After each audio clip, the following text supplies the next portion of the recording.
ఇంద్రియేభ్యః పరాహి అర్ధాః అర్ధేభ్యశ్చ పరం మనః మనసః చ పరా బుద్ధిః బుద్ధేః ఆత్మా మహాన్ పరః మహతః పరం అవ్యక్తం అవ్యక్తాత్ పురుషః పరః పురుషాత్ న పరం కించిత్ సా కాష్టా సా పరాగతిః.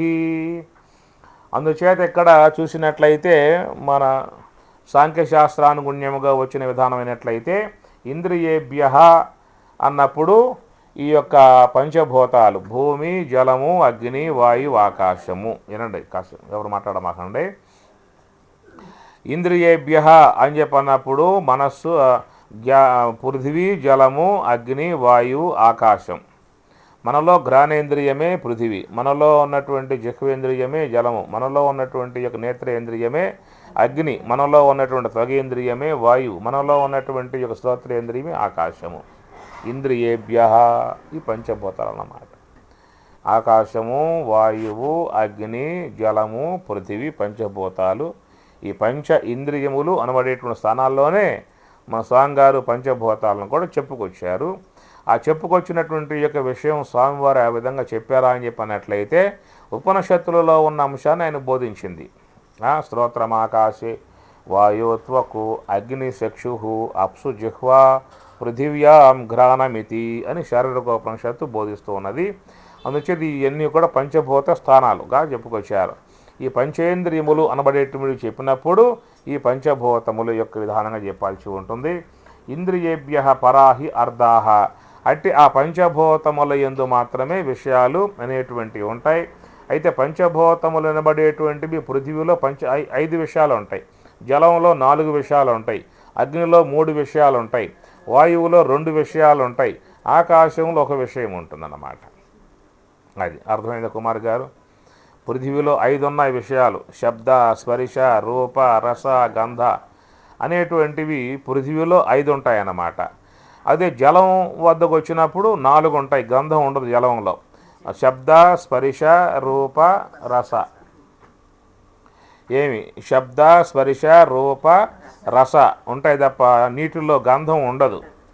మరి నీరు వాసన వేస్తుంది కదా అని అంటారు కొంతమంది. నీరు కొంత చూస్తే వాసన వస్తుంది జలం. ఎందువల్ల రావటం వాసన అని చెప్పనంటే దాంట్లో పృథివీ సంబంధ అణువులు ప్రవేశించినప్పుడు, పృథివీ సంబంధ అణువులు ప్రవేశిస్తే అది కలుషితం అవుతుంది, వాసన వస్తుంది అన్నమాట.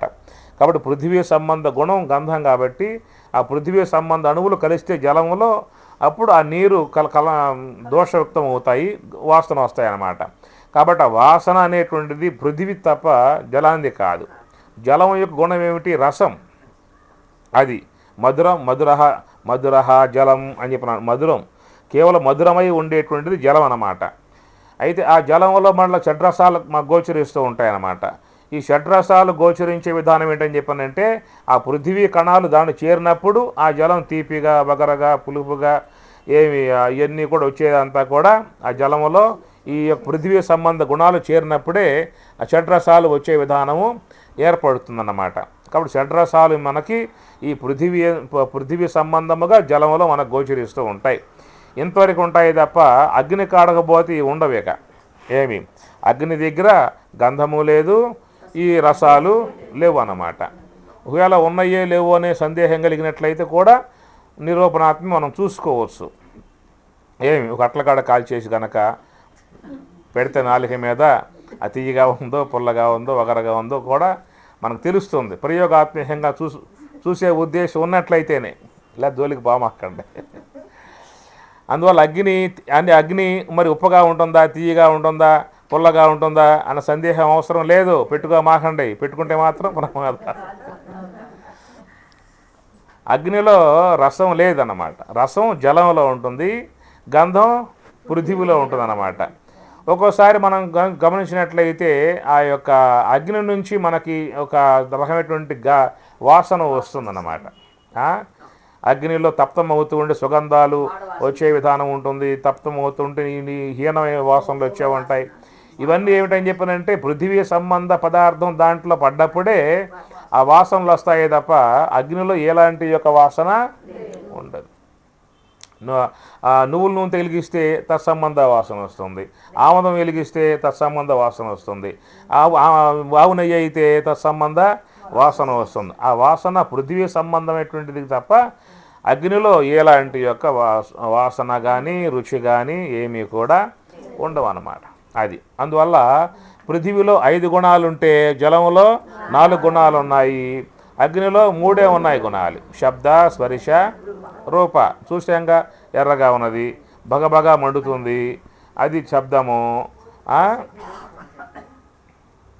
స్పర్శ, చేయి పెడితే చల్లగా ఉంటుంది స్పర్శ. అందుచేత అగ్నిలో 3 ఉంటాయి గుణాలు, గాలిలో అయితే 2 ఉంటాయి గుణాలు, శబ్దము స్పర్శ అన్నమాట. అది ఆకాశంలో ఒక గుణమే ఉంటుంది, శబ్ద గుణం మాత్రమే ఉంటుంది. అది అట్లా పృథివీలో 5 గుణాలు, జలంలో 4 గుణాలు, అగ్నిలో 3 గుణాలు, వాయువులో 2 గుణాలు, ఆకాశంలో 1 గుణము, బ్రహ్మములో నిర్గుణుడు. బ్రహ్మములో ఏ గుణము లేదన్నమాట. అందుచేత ఇక్కడ ఇంద్రియేభ్య పరాహి అర్ధాః అర్ధేభ్య పరం మనః మనసః పరం పరా బుద్ధి బుద్ధేః ఆత్మ మహాన్ పరః మహతః పరం అవ్యక్తం అవ్యక్తాత్ పురుషః పరః. కాబట్టి ఇక్కడ ఏంటంటే మహత్తత్వము అవ్యక్తత్వము అనబడేటువంటి ఎగస్ట్రాగా చెప్పడం జరిగింది. ఇక్కడ ఈ 2 చెప్పే విధానాలలో అది అఖండ బోధ అని చెప్పని అంటారు. అనగా శుద్ధ బ్రహ్మము, శబల బ్రహ్మము, అవ్యక్తత్వము, మహత్తత్వము, అహంకారతత్వము, పంచభూతాలు. అట్లనే సమిష్టిలో పోతే పరమాత్మ, ఈశ్వరుడు, పరమాత్మ, ఈశ్వరుడు, ఆ తర్వాత రుద్రుడు, బ్రహ్మ, రుద్రుడు, విష్ణువు, బ్రహ్మ, పంచభూతాలు. అది విష్ణులో చూసినట్లయితే వృషగాత్మ, జీవుడు లే మహాకారణము, జీవుడు, ఏ అహంకారము, బుద్ధి, మనస్సు, పంచభూతాలు ఇట్లా వస్తాయన్నమాట. కాబట్టి ఇక్కడ బుద్ధేహే బుద్ధి వరకే వచ్చి గీతల పరమాత్మ, బుద్ధేహ ఆత్మ మహాన్ చెప్పుకొచ్చిన మాట. ఇక్కడ మహతః పరం అవ్యక్తం అవ్యక్తాత్ పురుషః పరః. అన్నింటికంటే కూడా పురుషాత్తు పరం నా కించిత్తు, పురుషుని కంటే కించిత్తు కూడా ఉన్నతమై ఉన్నది లేదేక, పరమాత్మని మించి లేదేక. పరమాత్మ వరకే యువతలు చెప్పుకోవాలి తప్ప పరమాత్మ అవతల చెప్పేటువంటి ఇక లేవుగా చెప్పుకోవచ్చు. సా కాష్ట సా పరాగతి, అదే చిట్ట చివరి విధానము అనేటువంటి యొక్క మాట. మీకు ఇదే మాట సంవాదంలో రాముడు బోధిస్తాడు. తెలియబడుసున్న విశ్వంబు దృశ్యమనుసు శబ్దాది విషయ పంచకంబు దృశ్యంబగు, శబ్దాది విషయ పంచకంబు దృశ్యంబగు, శ్రవణాధికరణ పంచకమునకు ఏమి దానికి ద్రష్టగా మనస్సు ఉన్నది, మనస్సుకు ద్రష్టగా బుద్ధి ఉన్నది, దానికి ద్రష్టగా ఆత్మ ఉన్నది, ఆత్మకు ద్రష్టగా ఇంకోటి లేదని చెప్పని అన్నాడు. అది పరసా కాష్ట పరసా పరాగతి అనేటువంటి యొక్క మాట అన్నమాట.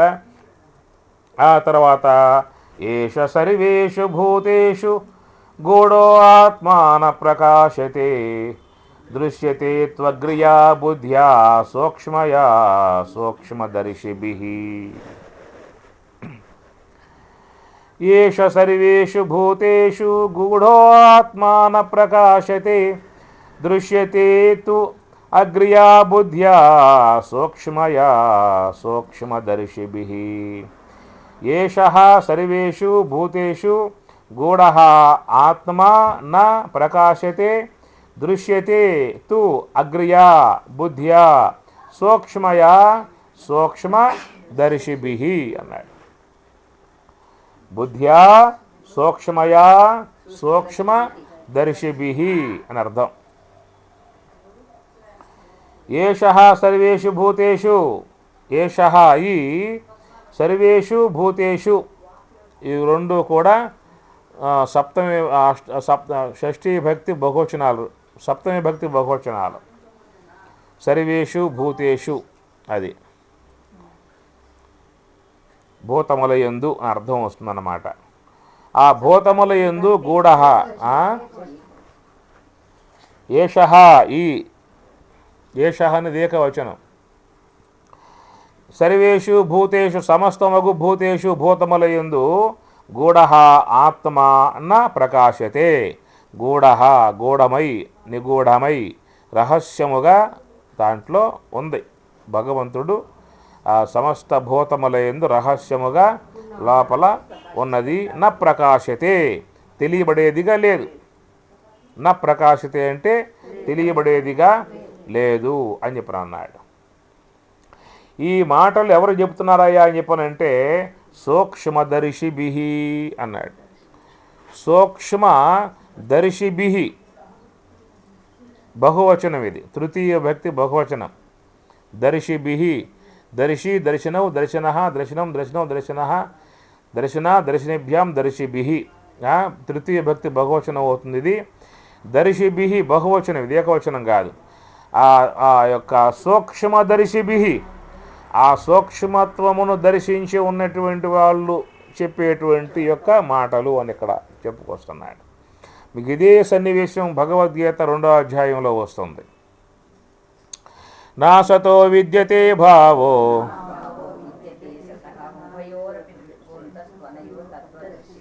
అయిపోయింది కదా. నా సతో విద్యతే భావో నా భావో విద్యతే సతః ఉభయోరపి దృష్టోంతః తు అనయోః తత్వదర్శిభిః. అక్కడ పరమాత్మ తనపై వేసుకోవాలి. తత్వదర్శిభిః, తత్వమును దర్శించి ఉన్నటువంటి వారు చెబుతున్న మాట ఏమనంటే ఉన్నదానికి లేమి లేదు, లేని దానికి ఉనికి లేదు అనే మాట. అసతః, లేని దానికి భావః ఉనికి నవిద్యతే లేదు, సతః ఉన్నదానికి అభావః లేమి నవిద్యతే లేదు. ఉభయోః అనయోః అనయోః ఉభయోః, ఈ రెండింటి యొక్క అంతః తుది తత్వదర్శిభిః, తత్వవేత్తలు దర్శించారయ్యా అన్నాడు. బ్రహ్మవేత్తలు, బ్రహ్మజ్ఞానులు వాళ్ళు చెప్పేటువంటి యొక్క మాట అని అక్కడ చెప్పినట్లుగా ఇక్కడ కూడా ఈయన ఏమన్నాడంటే సూక్ష్మదర్శిభిః, సూక్ష్మతత్వమును దర్శిభిః, దర్శించి ఉన్నటువంటి వాళ్ళు చెబుతున్నటువంటి మాట. ఋషులు, బ్రహ్మవేత్తలు. ఇక్కడ సూక్ష్మ వక్తభిః వాళ్ళు కూడా ఉంటారు. వక్తభిః అంటే వక్త, చెప్పేటువంటి వాళ్ళు అన్నమాట. అది చాలా సూక్ష్మమై ఉన్నది అని చెప్పే విధానం వేరు, ఆ సూక్ష్మత్వమును దర్శించి ఉన్నటువంటి విధానం వేరు. వాళ్ళు ద్రష్టలు, దర్శించి ఉన్నటువంటి వారు ద్రష్టలు. అది మనకు లోకంలో ద్రష్టలు ఎక్కువ మంది ఉంటారా, వక్తలు ఎక్కువ మంది ఉంటారా?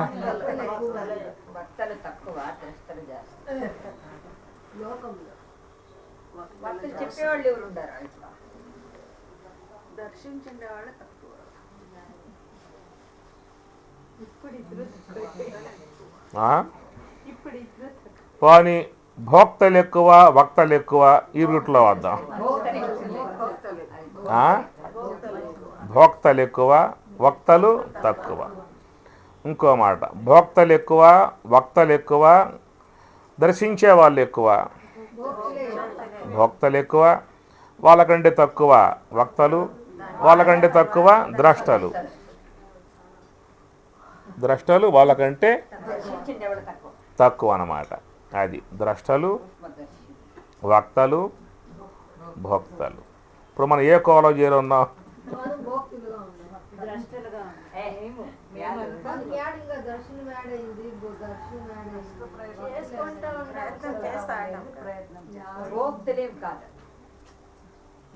దానికన్నా కొంచెం పెద్దగా ఉన్నాం.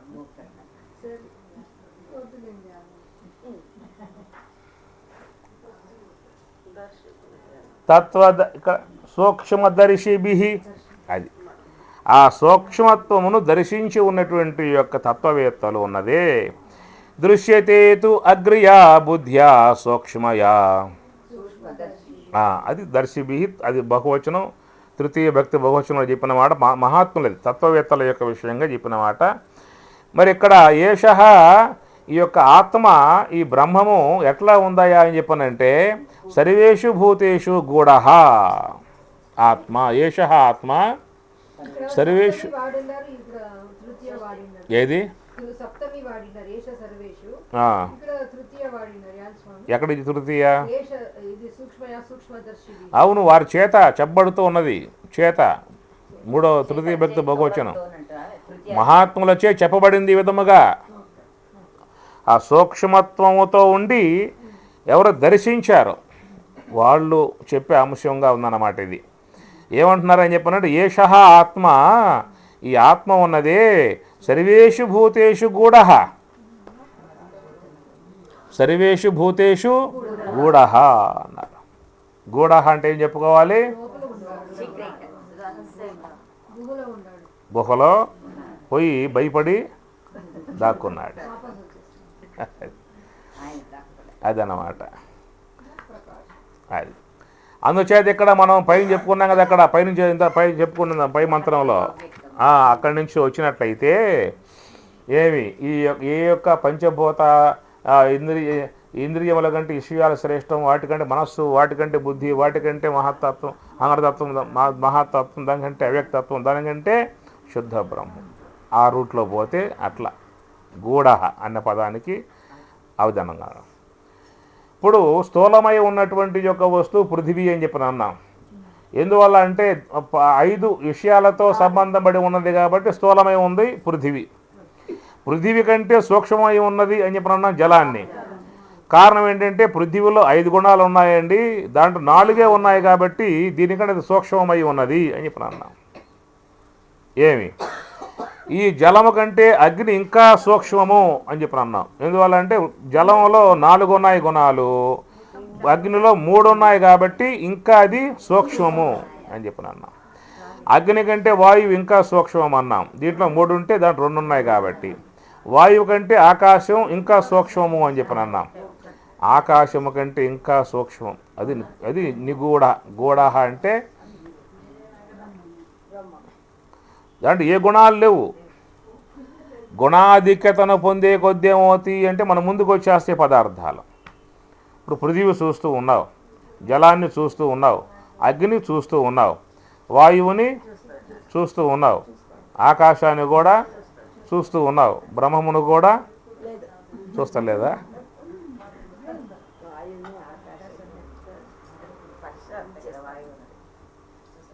అందువల్ల వాయువుని చూస్తల్లా. ఏడ చూస్తున్నా వాయువుని? రూపం లేదుగా. కాబట్టి అమూర్తములు 2, ఆకాశము వాయువు అమూర్తములు అంటారు. అగ్ని జలము పృథివీ మూర్త పదార్థములు. మూర్త పదార్థములు 3, అమూర్త పదార్థములు 2. అంటే రూపము లేనటువంటివి 2, ఆకాశం వాయువు. రూపము కలిగి ఉన్నవి 3, అగ్ని జలము పృథివీ. ఇవి మూర్త పదార్థములు. మూర్తి అంటే ఆకారం. మూర్త పదార్థములు, అమూర్త పదార్థములు 2 ఆకారం లేనటువంటివి. ఎందువల్ల ఏం చెప్పారంటే వాటిలో గుణాలు అధిక తగ్గిపోయింది కాబట్టి సూక్ష్మమైపోయి తెలియపడకుండా ఉన్నాయి. ఎట్లయితే గుణములు తగ్గిపోగా అవి తెలియపడకుండా ఉన్నాయో అట్లా బ్రహ్మం అనేటువంటి యొక్క వస్తువు కూడా నీ మనస్సు, నీ యొక్క ఇంద్రియాలకు తెలియబడేదిగా లేదు కాబట్టి గూఢః అని చెప్పి అన్నారు. అది పంచభూతముల కంటే మహాసూక్ష్మమై ఉందన్నమాట అది. ఎందుకు? ఆకాశం గుణం గలది, శబ్దగుణం గలది. ఆకాశం వ్యవకాశస్య ఆకాశం వ్యాపితం చేయత్తు ఆకాశస్య గుణశబ్ద నిశ్శబ్దో బ్రహ్మముచ్యతే. కాబట్టి ఏంటంటే వాటికంటే అతి సూక్ష్మమై ఉన్నటువంటి విధానం కాబట్టి ఆత్మ అనేటువంటి యొక్క వస్తువు పంచభూతములు విధానముగా అది తెలియబడేదిగా లేదని చెప్పిన అర్థం. అది పంచభూత పదార్థాలు స్థూలమై ఉన్నాయి, వాటికంటే సూక్ష్మమై ఉంది కాబట్టి అది వాటిల్లో నిగూఢముగా అంటే అది అతీతముగా ఇంద్రియముల పరిధికి రాకుండగా ఉన్న విధానం కాబట్టి ఆత్మ సర్వేషు భూతేషు గూఢః అంటే పంచభూతముల యందు గూఢః నిగూఢమై ఉన్నది ఒక అర్థం. ఈ బాహ్యములో ఉన్నటువంటి ఆకాశము వాయు అగ్ని జలం పృథివీ ఈ పంచభూతములు ఏది భూతేష్ అని చెప్పన్నప్పుడు ఈ పంచభూతములకు లోపల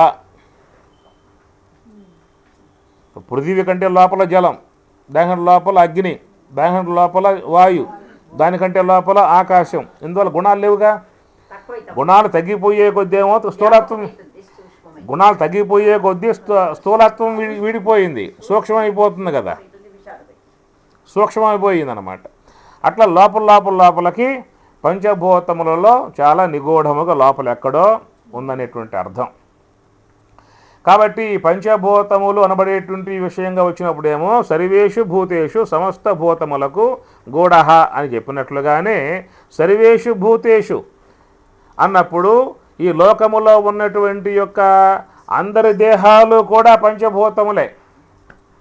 అది సమిష్టి పంచభూతాలు, ఈ దేహం వ్యష్టి పంచభూతాలు. ఆ పదార్థం ఇది.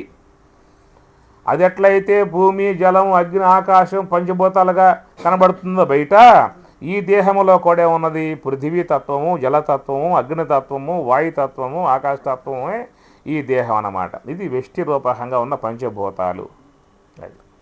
మన దేహంలో ఏ భూతం లేకపోయినా మనం ఉండటానికి అవకాశాలు లేవు. ఇప్పుడు గాలి భూతమే తీసుకో, నేను ఈ పూట వెళ్ళిపోతానని చెప్పేసేసింది. నువ్వు భోజనం చేస్తావు, భోజనం చేసుకో, అది పడుకుంటావో పడుకో, నేను 4 కల్లా నేను ఈ పూట ఖాళీ చేసేస్తున్నా అని చెప్పి అందనుకో, ఏం చేయాలి అప్పుడు? గబగబా మనకి ఏ ఇష్టమై ఉన్నాయి పదార్థాలు అవన్నీ చేసుకుని తినేసుకొని చక్కగా రెడీగా ఉండాలి. మళ్ళీ ధర పెట్టేది ఎవరు? అందునా అందుచేత మన దేహంలో గాలిభూతం లేకపోయినా, అగ్నిభూతం లేకపోయినా, ఇప్పుడు అగ్నిభూతం ఉంది, పెరిగితే అదో ప్రమాదం, తగ్గితే అదో ప్రమాదం, లేకపోయిందా మొత్తానికి ప్రమాదం. కాబట్టి మన ఈ దేహం పంచభూతాలు జలము, అగ్ని, వాయు, ఆకాశం ఉందన్నమాట. ఎట్లయితే స్థూలమై ఉన్నటువంటి యొక్క పంచభూతాలకు సర్వేషు భూతేషు గూఢః, అక్కడ ఈ సమిష్టిలో ఉన్న పంచభూతాలు అన్నమాట. అది ఈశ్వర దేహం. అది ఈ సమిష్టి విశ్వాన్ని ఏమన్నారు? ఈశ్వర దేహం. ఆయనకి పంచభూతాలు ఆయన దేహం, ఈ పంచభూతాలు ఈ జీవుడికి ఈ దేహం. అక్కడున్న ఆ పంచభూతాలే, ఇక్కడున్న పంచభూతం. పంచభౌతికమైన భవనంబు దేహం అని భాగవతం చెప్పింది కదా. పంచభూతాంశమై ఉన్నటువంటి యొక్క భవనం ఈ దేహం మనకు చక్కగా వచ్చిందనమాట. అందుచేత ఆ పంచభూతాలలో కూడా నిగూఢముగా ఉన్నది సర్వేషు భూతేషు. ఈ జీవరూపమై ఉన్నటువంటి జీవుల లోపల కూడా నిగూఢముగా ఉంది. అక్కడ లోపల ఉన్నది, ఇక్కడ కూడా లోపలగా ఉన్నది. సర్వేషు భూతేషు గూఢః ఆత్మా న ప్రకాశతే. అట్టి ఆ ఆత్మ న ప్రకాశతే, తెలియబడేదిగా లేదు. అయితే ఎట్లా తెలుసుకోవటం అనే అంశం ఎక్కడొచ్చిందన్న మళ్ళా పైన ఏమన్నాడు? న ప్రకాశతే ఆత్మ న ప్రకాశతే, ఆత్మ తెలియబడేదిగా లేదయ్యా. ఎందువల్ల చెప్పనన్నట్లయితే సర్వేషు భూతేషు గూఢః. మరి అతి సూక్ష్మమై ఉన్నటువంటి నిగూఢమై ఉన్నటువంటి యొక్క వస్తువుని సూక్ష్మదర్శిభి వాళ్ళు చెప్పేటువంటి యొక్క మాట ఇక్కడ చెప్పుకొచ్చారన్నమాట. వీళ్ళు ఏమన్నారని చెప్పానంటే అగ్రియా బుద్ధ్యా సూక్ష్మయా దృశ్యతే అన్నారు కింద. ఏమి? బుద్ధ్యా సూక్ష్మయా అగ్రియా దృశ్యతే, తెలియబడుతూ ఉన్నది అని చెప్పి అన్నారు. ఎవరి యొక్క బుద్ధి అగ్రియా అంటే అగ్రి ఏకాగ్రం, అగ్రి తత్ర ఏకాగ్రం మనః గీతలో చెప్పే మాట. అగ్రియా సూక్ష్మయా బుద్ధ్యా, అగ్రియా సూక్ష్మయా బుద్ధ్యా. ఎవరి యొక్క బుద్ధి అయితే ఏకాగ్రమై ఉండాలి, రెండవది సూక్ష్మత్వం కలిగి ఉండాలి. సూక్ష్మత్వమును పొంది ఉన్నటువంటి యొక్క బుద్ధ్యా అన్నాడు ఎక్కడ. అంటే ఎవరి యొక్క అంతఃకరణం అంతర్ముఖమవుతూ ఉంటుందో, అంతర్ముఖమయ్యే కొద్ది ఏమవుతుందని చెప్పినట్టు సూక్ష్మమవుతుంది. ఎవరి అంతఃకరణం బహిర్ముఖం అవుతుందో, ఆ బహిర్ముఖమయ్యేటువంటి యొక్క అది స్థూలమవుతుంది. అందువల్ల ఇక్కడ బుద్ధ్యా అన్నాడు. ఎందువల్ల అని చెప్పినంటే బుద్ధి అనేటువంటి శుద్ధాంతకరణం. ఈ శుద్ధాంతకరణం నీకు నివృత్తి మార్గంలో వస్తుంది కానీ ప్రవృత్తి మార్గంలో రాదు. అందులో ప్రవృత్తి మార్గంలో ఉన్నప్పుడు లోన ఉన్నటువంటి యొక్క అంతఃకరణం ఈ శ్రోత్రాది ఇంద్రియముల ద్వారా బయటికి పోయినప్పుడు, బయట ఉన్న విషయాలని ఆస్వాదించినప్పుడు అది రాజసిక తామసిక సంబంధ సంస్కారాలతో మిళితమైపోతుంది. కాబట్టి అది స్థూలమవుతుంది. ఇంద్రియముల ద్వారా బయటికి పోయే విధానంగా ఉన్నప్పుడు బయట ఉన్నటువంటి విషయ సముదాయాన్ని ఆస్వాదించే కొద్దీ దాని ద్వారా రాజసిక సంబంధ తామసిక సంబంధ సంస్కారములన్నింటినీ కూడా కూడగట్టుకోవడం కారణముగా అది స్థూలమై ఉంటుంది. ఈ స్థూలమై ఉన్నటువంటి యొక్క వస్తువుని మనసు అనే భాగంగా చెప్పాల్సి ఉంటుంది. కాబట్టి అట్టి ఆ మనసుతో గ్రహించే అవకాశం లేదు. బుద్ధి గ్రాహ్యం అతీంద్రియం, గీత మాట్లాడుతుంది ఆ మాట. బుద్ధి గ్రాహ్యం, బుద్ధికి మాత్రమే గోచరిస్తుంది. అతీంద్రియం, ఇంద్రియములకు అతీతమై ఉన్నది. అనగా ఇంద్రియాలకు కానీ మనస్సుకు కానీ అతీతముగా ఉన్నది బుద్ధి గ్రాహ్యం, బుద్ధికి మాత్రమే గోచరిస్తుంది.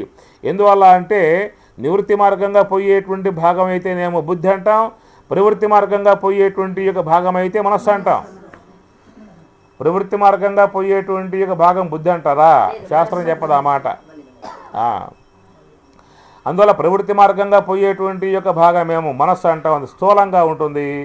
నివృత్తి మార్గంగా పోయేటువంటి యొక్క వస్తువునేమో బుద్ధి అంటాం, దాన్ని సూక్ష్మము అని చెప్పిన అంటారు. అగ్రియా సూక్ష్మయ, నీకు సూక్ష్మత్వం ఎప్పుడు వస్తుంది? అగ్రియ, అది కలిగి ఉండాలి. అగ్రియ అంటే ఎలాంటి యొక్క తినుక శ్రాట్లు లేకుండగా, దేని యొక్క సంబంధం లేకుండగా, ఏ విషయాల యొక్క సంబంధం లేకుండగా, నిశ్చల విధానముగా మరి దేని యొక్క సంబంధం లేకుండా ఉంటేనే అగ్రియ అనే మాట వర్తిస్తుంది. దేని సంబంధాన్ని పొందినా అగ్రియ అనే మాట వాడే అవకాశం లేదు. ఏ యొక్క ఆలోచనలతో కానీ అజ్ఞానముతో కానీ ఇంద్రియాలతో కానీ విషయాలతో కానీ దేని యొక్క సంబంధం లేకుండా ఉన్న భాగాన్ని అగ్రియ అనే పదం వాడతారు. ఆలోచనలతో కానీ ఇంద్రియాలతో కానీ విషయాలతో కానీ అజ్ఞానముతో కానీ దేని యొక్క సంబంధం లేకుండా ఉన్నప్పుడు మాత్రమే అగ్రియ, ఏకాగ్రత, ఒక్కటే అయి ఉండుట. అటు ఏకాగ్రత కలిగి ఉన్నటువంటి యొక్క ఆ బుద్ధి ఎట్లా ఉంటున్నప్పుడు సూక్ష్మయ అన్నమాట. ఎందుకు సూక్ష్మయ అని చెప్పనంటే మనం చెప్పుకున్నాక బ్రహ్మం సూక్ష్మం అని చెప్పని, బ్రహ్మము సూక్ష్మం చెప్పుకున్నాం కదా. పృథివీ కంటే సూక్ష్మం జలం, దానికంటే సూక్ష్మం అగ్ని, దానికంటే సూక్ష్మం వాయు, దానికంటే సూక్ష్మం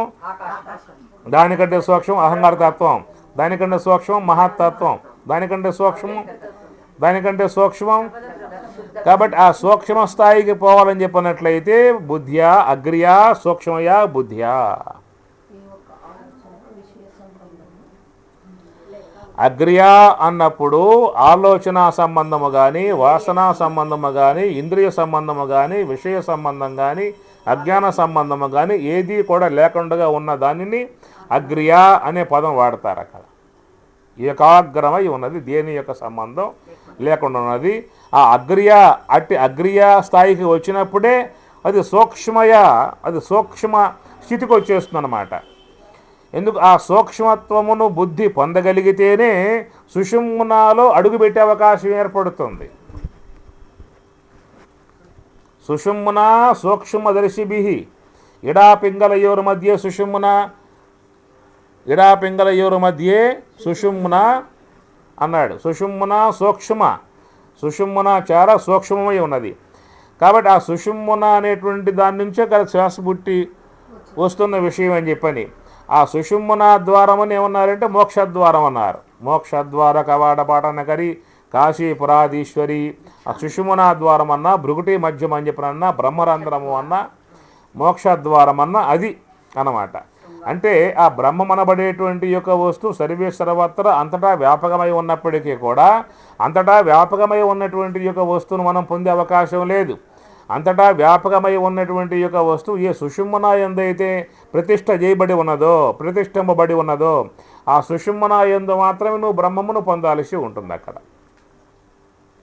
అగ్రియా బుద్ధ్యా సూక్ష్మయా సూక్ష్మదర్శి. దాన్ని అప్పుడు దృశ్యతే దర్శిస్తూ ఉన్నాడు. ఇక్కడ చెప్పాడు, ఇక్కడ దృశ్యతే దర్శిస్తూ ఉన్నాడు అని చెప్పాను.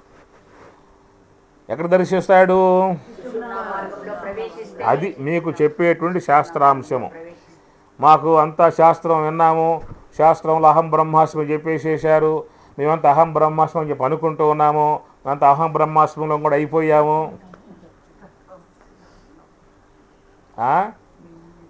బహునా శృతేనా బహునా శృతేనా, ఇది ఉపనిషత్తులో చెప్పేటువంటి మాట. నీకు సాధనాంశముగా ప్రయత్న రూపకంగా లభ్యమయ్యేదిగా ఉంది తప్ప కేవలం శ్రవణ మాత్రేన అది నలభ్య లభ్యమయ్యేదిగా ఇది ఉపనిషద్ భాష. అది ఎంతన్నా వినండి, వినటం మంచిది. అవి విన్న విషయం సంస్కారముగా మనస్సు లోపల నిలబడుతుంది. అది మనకు సాధనకు ఉపయోగపడుతుంది అన్నమాట. సాధనకు ఉపయోగించుకోవాలి ఆ సంస్కారాన్ని, ఆ సాత్వికాన్ని కానీ సంస్కారాన్ని కానీ మనకి సాధనకు ఉపయోగపడతాయి అన్నమాట. కాబట్టి సాధన అనేటువంటి అంశం మొత్తం తీసి పక్కన బారేసేసి వినటమే ఆ అంశం పెట్టుకున్నామనుకో, దానివల్ల ఏమవుతుందని చెప్పిన గమ్యస్థానం చేరే అవకాశం మాత్రము ఉండదు. ఏమి రాజేశ్వరి ఏష సర్వేషు భూతేషు గూఢ, అది ఎట్లా ఉందంటే నిగూఢముగా ఉన్నది చెప్పడం మాత్రం. ఆత్మ న ప్రకాశతే, అట్టి ఆత్మ న ప్రకాశితే తెలియబడేదిగా లేదు అనేటువంటి మాట సూక్ష్మదర్శిభి బ్రహ్మవేత్తల యొక్క భావన. బ్రహ్మవేత్తలు దర్శించి ఉన్నటువంటి వారు చెప్పేటువంటి యొక్క విధానము.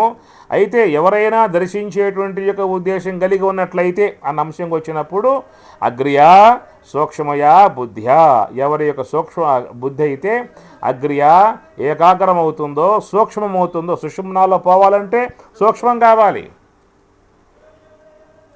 సుషుమ్నాలోకి నీ యొక్క బుద్ధి ప్రవేశించాలంటే అది సూక్ష్మం కావాలి. విషయాల్లోకి ప్రవేశించాలంటే ఆల్రెడీ ఉన్నది. ఏమి ఇంద్రియ ద్వారములకుండగా వెళ్ళిపోవచ్చు, స్వేచ్ఛగా వెళ్ళిపోవచ్చు అన్నమాట. కాబట్టి సూక్ష్మయ అనేటువంటి మాట మీకు ఎక్కడ అంటే మోక్షద్వారం అనేటువంటి సుషుమ్న, అది నీకు భగవత్ అనగా సర్వే సర్వత్ర అంతటా వ్యాపకమై ఉన్న బ్రహ్మమే. అయినప్పటికీ కూడా నువ్వు ఆ బ్రహ్మము యొక్క దర్శనయోగ్యముగా పొందాలని చెప్పినట్లయితే సుషుమ్నా యందు మాత్రమే. అది నివృత్తి మార్గము ద్వారా మహాత్ములు పొందుతూ ఉన్నారు, దర్శించారు. ఏమి అసంయతాత్మనా యోగ దుష్ప్రాప ఇతి మే మతి వశ్య ఆత్మ యతత శక్య ఆప్తుం ఉపాయత. గీతారోధ్యాయం. అసంయతాత్మనా యోగ, యోగము ద్వారా ఎవరైతే అసంయత నిగ్రహించరో మనసుని, అసంయత ఆత్మన యోగాభ్యాసము ద్వారా మనసు నియమించరో అట్టివారు దుష్ప్రాప పొందటం సాధ్యం కాదన్నటువంటిది మే మతి, నా అభిప్రాయం అంటే. మే మతి, ఇది నా అభిప్రాయం. వశ్య ఆత్మ యతత శక్య ఆప్తుం ఉపాయత.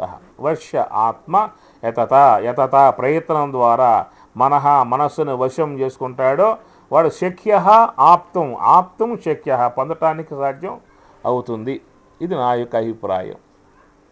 అది శాస్త్రాభిప్రాయం, ఉపనిషత్తుల యొక్క అభిప్రాయం. ఈనాటి వక్తల అభిప్రాయాలు ఏమిటి చెప్పండి? మీకు సాధన అవసరం లేదు, కేవలం శ్రవణం చేస్తే చాలు, మీకు అదంతా వచ్చేస్తుంది అనేటువంటిది ఈనాడు వక్తల యొక్క భావన కలిగి ఉన్నది, ఎక్కువ ఉందన్నమాట.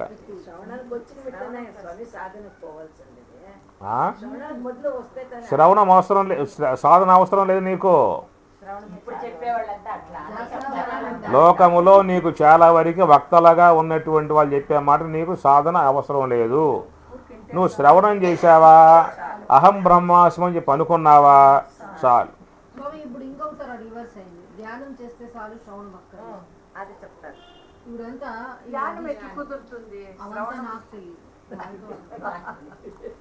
కాబట్టి ఏంటంటే నీకు శాస్త్రం అనేది లేకుండా ఎడగబోతావు. ఇప్పుడు బస్సు వచ్చింది, పైన బోర్డు లేదు, ఎక్కేస్తావా? అదేనమ్మా, వాళ్ళకే సమాధానం. అది నీకు కాదు, వాళ్ళకే.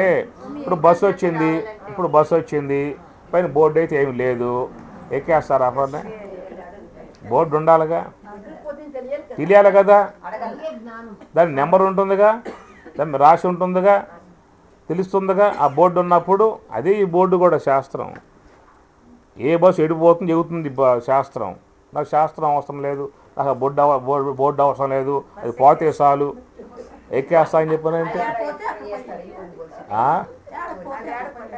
అది ఆడకపోతుంది, ఇది ఆడకపోవాలి. సర్వస్య లోచనం శాస్త్రం యస్య నాస్తి అంధః ఏవ సహ అంటాడు. సర్వస్య లోచనం శాస్త్రం. లోచనం కన్ను, ఏమి కన్ను, అసలు నువ్వెవరు? నువ్వు దేహమా, సూక్ష్మదేహమా, కారణదేహమా, మహాకారణమా? స్థూల దేహం అంటే ఏమిటి, సూక్ష్మదేహం అంటే ఏమిటి, మహాకారణం అంటే ఏమిటి, ఆత్మ అంటే ఏమిటి, బ్రహ్మం అంటే ఏమిటి, వివరణ కావాలిగా.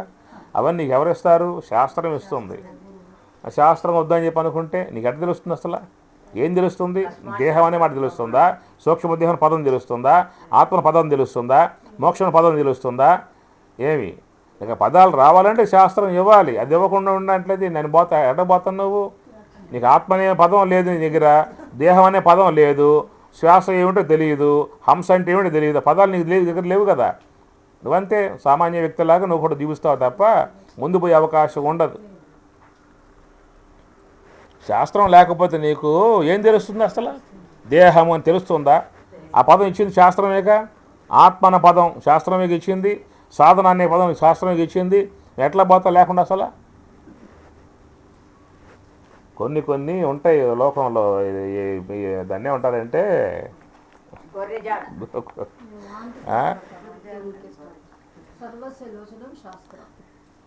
చదవేయక ముందు కాకరకాయ అన్న అంటవాడు, చదవేసిన తర్వాత కేకరకాయ అన్న అంట. చదవేయక ముందు, బడిలో వేయక ముందు వాడు కాకరకాయ అన్నాడు. అప్పుడు బడిలో పడేసిన తర్వాత కేకరకాయ అంటాం ఆరంభం. కేకరకాయ అంతే, చదివేశారుగా, బడిలో వేశారుగా, వాడికి ఉన్న మతి పోయింది వాడికి.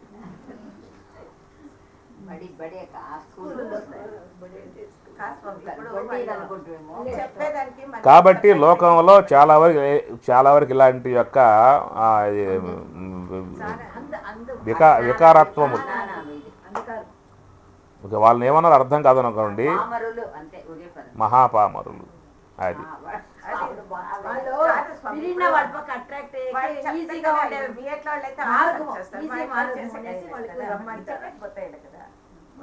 అవిద్యాయాం అంతరే వర్తమానాః స్వయం ధీరాః పండితం మన్యమానాః జంఘన్యమానాః పర్యంతి మూఢాః అంధేనైవ నియమాన యథా. ఈ మంత్రం దీంట్లోనూ వస్తుంది, ముండకంలో కూడా వస్తుంది. దంద్రమ్యమానాః అనేమో దీంట్లో వస్తుంది కఠోపనిషత్తులో, జంఘన్యమాన అని చెప్పి ముండకంలో వస్తుంది అన్నమాట. అవిద్యాయాం అంతరే వర్తం, అవిద్యలో ఉన్నాడు, అజ్ఞానంలో కూరుకుపోయి ఉన్నాడు. స్వయం ధీరాః పండితం మన్యమానః, నాకు శాస్త్రం అవసరం లేదు, ఏ గురువు అవసరం లేదు, ఎవరి వద్ద దీనేంత అవసరం లేదు, నాకు మొత్తం తెలుసు అని చెప్పి అంటాడు వాడు. నా ఏమంటే రమ్మని చెప్పి అంటాడు వీడు. అందరూ బయలుదేరుతారు ఆ పన్నే. తీసుకుపోయేవాడు గుడ్డివాడు, వెనకాల వచ్చేవాళ్ళు గుడ్డివాళ్ళు, ఒక పెద్ద గొయ్యి అక్కడ ఉన్నది, మొత్తం పోయి గోతులో పడతారా. ఏష సర్వేషు భూతేషు గూఢః ఆత్మా న ప్రకాశతే దృశ్యతే తు అగ్ర్యా బుద్ధ్యా సూక్ష్మయా సూక్ష్మ దర్శిభిః. ఈ మంత్రం పూర్తిగా సాధనా సంబంధమై ఉన్నటువంటి యొక్క మంత్రస్వరూపము. ఇదే భాగంతో వస్తుంది రెండో తర్వాత మంత్రం కూడా ఇది దానిని ప్రబోధిస్తూ ఉన్నది. యచ్చేద్వాంగ్ మనసి ప్రాజ్ఞః తద్యచ్చేత్ జ్ఞానమాత్మని జ్ఞానమాత్మని మహతి నియచ్చేత్ తద్యచ్చేత్ శాంతమాత్మని. యచ్చేద్వాంగ్ మనసి ప్రాజ్ఞః తద్యచ్చేత్ జ్ఞానమాత్మని జ్ఞానమాత్మని మహతి నియచ్చేత్ తద్యచ్చేత్ శాంతమాత్మని. యత్తో చేత్తో వాక్కు మనసి ప్రాజ్ఞః తత్తో యత్తో యచ్చేత్తు జ్ఞాన ఆత్మని జ్ఞానం ఆత్మని మహతి నియచ్చేత్తు తద్యచ్చేత్తు శాంత ఆత్మని అన్నాడు. యత్తు చేత్తు వాక్కు మనసి, వాక్కు వాగేంద్రియమును, మనసి మనసు యందు యచ్చేత్తు నియమించవలయును అన్నాడు. ప్రాజ్ఞః తద్యచ్చేత్తు జ్ఞాన ఆత్మని, అట్టి ఆ యొక్క మనసుని ఆ యొక్క విజ్ఞానాత్మిక బుద్ధి యందు నియచ్చేత్తు నియమించవలయును. జ్ఞానం ఆత్మని, అట్టి జ్ఞానాత్మికమై ఉన్నటువంటి సాత్వికమై ఉన్నటువంటి యొక్క బుద్ధిని ఆత్మని మహతి గొప్పదియగు ఆత్మయందు నియచ్చేతు నియమింపవలయును. తద్యచ్చేత్తు శాంత ఆత్మని, అట్టివాడు ఆత్మని తనయందు శాంతిని పొందుతున్నాడు. అది వాక్కుని మనసు యందు నియమించాలి, ఆ మనసుని బుద్ధిలో లయం చేయాలి, ఆ బుద్ధిని ఆత్మలో లయం చేయాలి. అర్థమైందా? యచ్చేత్ వాక్కు మనసి, మనసు యందు వాక్కుని యచ్చేత్ నియమించవలయును. ప్రాజ్ఞ తద్యచ్చేత్ జ్ఞానమాత్మని, అట్టి ఆ యొక్క ఆ మనసు యందు ప్రాజ్ఞ జ్ఞాన అనగా బుద్ధిని నియచ్చేత్ నియమింపవలయును. జ్ఞాన అట్టి ఆ బుద్ధిని, జ్ఞానం ఆ బుద్ధిని మహతి ఆత్మని, మహతి గొప్పదియగు ఆత్మయందు నియచ్చేత్ నియమింపవలయును. తద్యచ్చేత్ ఆత్మని శాంత, అట్టివాడు ఆత్మ ద్వారా ఆనందాన్ని పొందుతున్నాడు అన్నాను. అంటే వాక్కుని మనసు యందు, మనసుని బుద్ధి యందు, బుద్ధిని ఆత్మయందు లయింప చేయటము. ఇది ప్రవృత్తి నివృత్తి? నివృత్తి మార్గం. కాబట్టి ఇక్కడ వాక్కు అనేటువంటి ఇది ఎట్లాగా మనకి వస్తుందని అనేటువంటి మాట చూసినట్లయితే ఇక్కడ ఏం చెప్పాడు? యచ్చేత్తు వాక్కు మనసి అని చెప్పన్నాడు కదా. వాక్కుని మనసు యందు నియమించు అని చెప్పిన మాట వస్తుంది కదా. సాధారణంగా మనం ఏం చేస్తున్నామంటే మనస్సులో పుట్టేటువంటి యొక్క ఆలోచనలు అనబడేటువంటివి వాక్కులుగా బయటకు వస్తూ ఉంటాయి. వాక్కులు అంటే ఏమిటి అంటే మనస్సులో ఉన్నటువంటి యొక్క ఆలోచనలే. ఇప్పుడు నీలో ఒక ఆలోచన ఏర్పడింది, అది సూక్ష్మంగా ఉంది లోపల ఆలోచన, అది పక్క వాళ్ళకి చేరాలని చెప్పన్నట్లయితే అది వాగ్రూపకంగా బయటికి రావాలి. అది అందువల్ల అది ఆ యొక్క ఆలోచన స్థూలం కావాలి. స్థూలం అయితేనే వాక్ అని చెప్పని అన్నాం. ఆ వాక్కుగా వచ్చినప్పుడే నీలో ఉన్న భావం వాళ్ళకి అర్థం అవుతుంది. ఆ వాక్కు లేనటువంటి వాళ్ళు ఏమవుతారు? ఏం చెప్పలేరు. ఏం చెప్పాలన్నా వాళ్ళకి వాక్కు లేదు కాబట్టి, పరికరం లేదు కాబట్టి తనలో ఉన్నటువంటి భావన వాళ్ళ దగ్గరికి పోయే అవకాశం లేదు.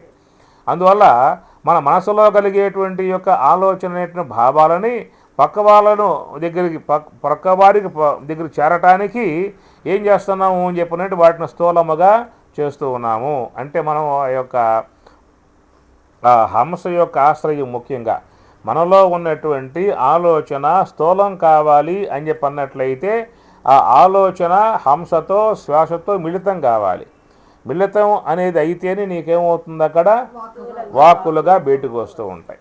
ఇది మనం చేస్తున్న పని, రోజు మొత్తం మీద చేస్తున్న పని ఏంటంటే మనసులో ఆలోచన భాగాలు పుడుతూ ఉన్నాయి. ఆ ఆలోచనలు మనలోనే ఉంచుకోం. ఎట్లాగో అవి పక్క వాళ్ళ దగ్గరికి చేరాలన్నమాట. ఇప్పుడు ఎవరో ఒక వ్యక్తి ఉన్నాడు, ఆయన అంటే మీకు అయిష్టత ఉంటుంది, ఆయన గురించి ఏదో నీ మనసు లోపల మెదిలింది, పక్క వాళ్ళని చేర్చాలి. చేస్తారంటే హంస యొక్క ఆశ్రయంతో శబ్దరూపకంగా పక్క వాళ్ళని చేరుతూ ఉంటుంది.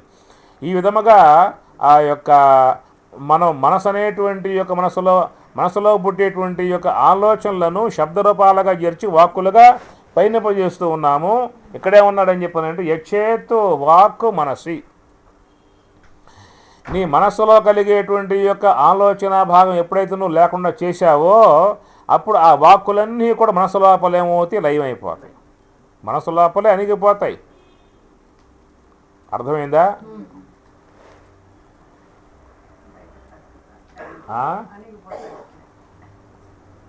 వాక్కు మనసు యందు నియచ్చేత్ నియమించమన్నాడు. నియమించడం అని చెప్పనంటే నీ మనస్సులో ఆలోచన అనేది పుట్టకుండగా చేసినట్లయితే ఆ వాక్కులు మనసులోనే లీనమైపోదు. వాక్కు లేదేక మనసులో అణిగిపోయిందన్నమాట. కాబట్టి ఆ మనసులో కలిగేటువంటి యొక్క ఆలోచన భాగానికి మనం స్వేచ్ఛ ఇచ్చాము. ఆ ఆలోచనలే వాగ్రూపకంగా బయటికి పరుగులు చేస్తూ ఉన్నాయన్నమాట. మనలో కలిగే ఆలోచన మనలోనే ఉంచుకోంగా, వాళ్ళని చేరాలి, ఎవరొకళ్ళని చేరాలి. అయ్యా నీకు ఈ విషయం చెబుతున్నాను, తర్వాత ఆడ పోయాక ఆ విషయం చెప్పి ఆయనకి. ఒక వ్యక్తి మీద ప్రేమ ఉన్నా తత్సంబంధ ఆలోచనలు వస్తూ ఉంటాయి.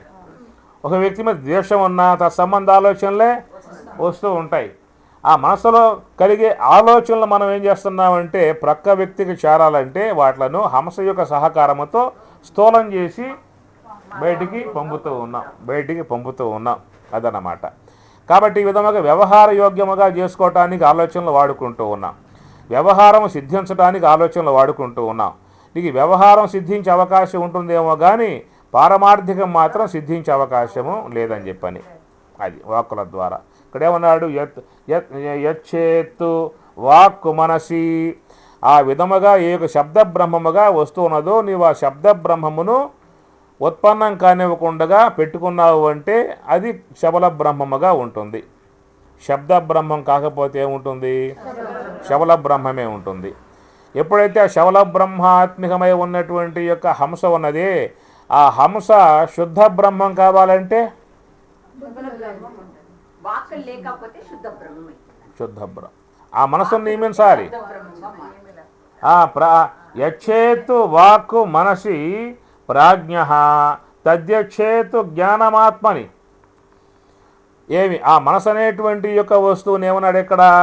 జ్ఞానమాత్మని. జ్ఞాన అంటే ఇక్కడ జ్ఞానాత్మికమై ఉన్నటువంటి యొక్క సాత్వికమై ఉన్నటువంటి యొక్క బుద్ధి. అంటే ఆ యొక్క మనస్సును బుద్ధి యందు నియచ్చేత్తు నియమించవలయును. ఆ మనస్సుని బుద్ధి యందు నియచ్చేత్తు నియమించవలయును. ఎప్పుడైతే నీ యొక్క ఆ మనసు అనేది ఆలోచనలు అనేటువంటి పరిధికి పోకుండా అంతర్ముఖం అవుతుందో, హంసతో సంబంధం పడుతుందో, గురువు ఏం చెప్పాడు అని చెప్పనంటే, అయ్యా నీ మనసు అనేటువంటి యొక్క వస్తువులో ఆలోచన పరంపరా ప్రవాహం వస్తుంది కదా, ఈ ఆలోచన పరంపరా ప్రవాహం కనుక తగ్గించాలని చెప్పన్నట్లయితే హంస యొక్క ఆశ్రయంలో ఉండబోయా అని చెప్పి అన్నారు. హంస యొక్క ఆశ్రయంలో ఉండమన్నారు. లేనట్లయితే నీకు కనుక దేని యొక్క ఆశ్రయం లేకుండా ఉండగలిగేటువంటి సామర్థ్యమే ఉందనుకో, దేని యొక్క ఆశ్రయం అవసరం లేదు. అంటే మనసుని అబ్జర్వర్లో గమనికలో దాన్ని ఏ కదిలిక లేకుండా గమనిస్తూ ఉంటే చాలు, నీ గమనిక ఉంటే చాలు, మనస్సు కదిలే అవకాశం లేదేక. నీ గమనిక లేకపోవడం కారణంగానే మనసు ఏమవుతుంది? ఆలోచన ప్రవాహంలో అది వచ్చేస్తూ ఉన్నది. నీ గమనిక లేని కారణంగానే మనసు అనేటువంటి యొక్క వస్తువు ఆలోచన ప్రవాహంగా వస్తూ ఉన్నది. అయితే ఈ ఆలోచన ప్రవాహం ఎందుకు వస్తుందా అని చెప్పనంటే, ఆ యొక్క ఆలోచనలు చేసేటువంటి విధానం దానికి బాగా అభ్యాసం అయిపోయింది. ఆ అభ్యాసము సహజమైపోయింది. ఆ సహజత్వమే దాంట్లో స్వాభావికమైపోయింది అన్నమాట. నువ్వు చేయాల్సిన అవసరం లేదు, నువ్వు గమ్మునుంటే చాలు, అది ఆరంభం చేసేసుకుంటుంది ఆ పని. దానికి శాస్త్రం ఏమన్నది? సంకల్ప మానసం కర్మ అని మొదలు పెట్టేశారు ఆ పని. సంకల్ప మానసం కర్మ, దాని కర్మ ఏమిటంటే అది మనకి దాని చిన్న కర్మ. సంకల్ప మానసం కర్మ దాని కర్మ, అది మనకేమైంది?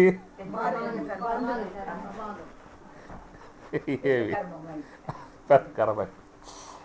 సంకల్ప మానసం కర్మ. అట్లాగా మనసు అనేటువంటి యొక్క వస్తువు ఆలోచనలు చేసేటువంటి విధానం అనేటువంటిది బాగా ఒక స్వాభావిక అభ్యాసం ముదిరి ప్రయత్నం బాగా ముదిరి స్వాభావిక స్థాయికి వచ్చేసిందే కది. ఆ స్వాభావిక స్థాయికి వచ్చేసింది కాబట్టి ఇక మీ ప్రమేయం లేదేక. నువ్వు వంట చేసుకోవచ్చు, నువ్వు భోజనం చేసుకోవచ్చు, ఇల్లు తుడుచుకోవచ్చు, బిడ్డలకు స్నానం చేసుకోవచ్చు, నువ్వు ఏమన్నా చేసుకుంటూ ఉండు కాక నీతో నాకు సంబంధం లేదు, నాది నాదే, నీది నీదే. ఇట్లాగా మనసు అనేటువంటి యొక్క వస్తువులో ఆలోచన ప్రవాహం అనేటువంటిది స్వతసిద్ధంగా వచ్చేసింది కాబట్టి నువ్వు ఆ ప్రవాహాన్ని అడ్డుకోవాలి అనే మాట వచ్చినప్పుడు స్వామిగారు ఏం చెప్పారు? అయ్యా నీ మనస్సుని హంసతో అనుసంధానం చేసుకో, దాన్ని పట్టుకుంటే ఇది వదిలిపెట్టేస్తుంది, సంకల్పాలు చేయటం వదిలిపెట్టేస్తుంది.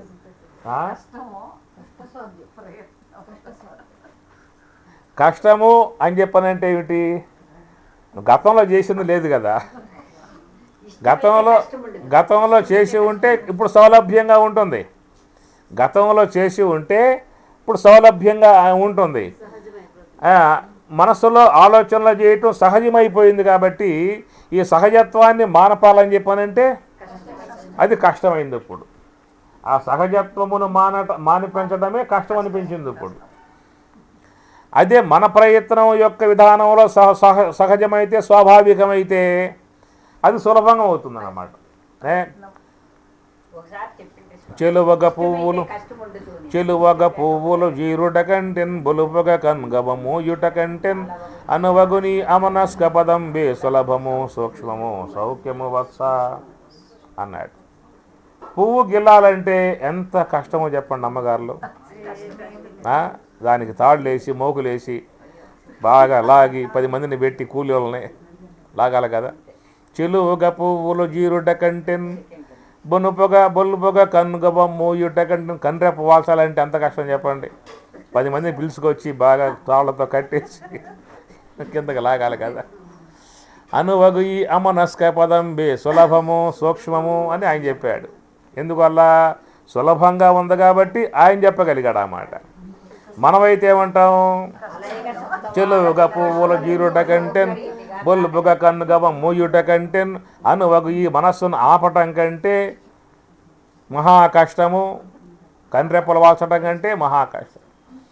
ఏమి ఈ ప్రకారంగా ఏంటంటే ఆ దాంట్లో ఆలోచన అనేటువంటి యొక్క అంశం బాగా అలవాటు స్వాభావికము వచ్చేసింది కాబట్టి ఆ స్వాభావికత్వాన్ని బట్టి మనకి ఇక్కడ ఇబ్బంది అనే పరిస్థితి అనేటువంటి కనబడతా ఉన్నది.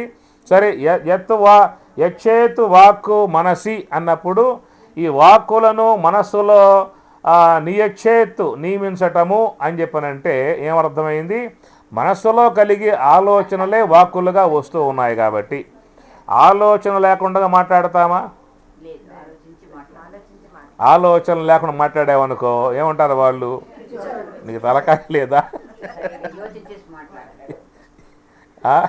మాట్లాడుతున్నావు తలకాయ ఉండి మాట్లాడుతున్నావా, ఏమంటారు, బుద్ధుండే మాట్లాడుతున్నావా, తలకాయ ఉండే మాట్లాడుతున్నావా అంటారు. ఆలోచన చేయకుండా మాట్లాడితే.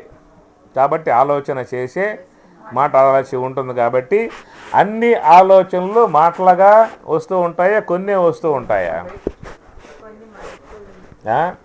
వచ్చిన ఆలోచన అంతా మాటలుగా వస్తూ ఉంటాయా?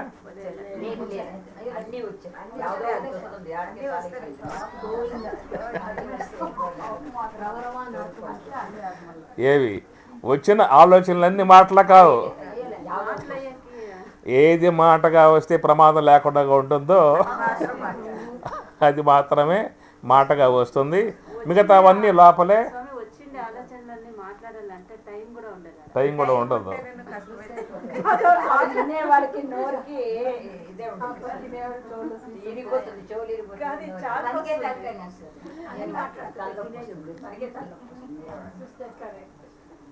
ఏవి అందువల్ల వచ్చిన ఆలోచనలన్నీ మాటలు కావు. వచ్చిన ఆలోచనల్లో కొన్ని మాత్రమే మాటలుగా వస్తూ ఉంటాయి.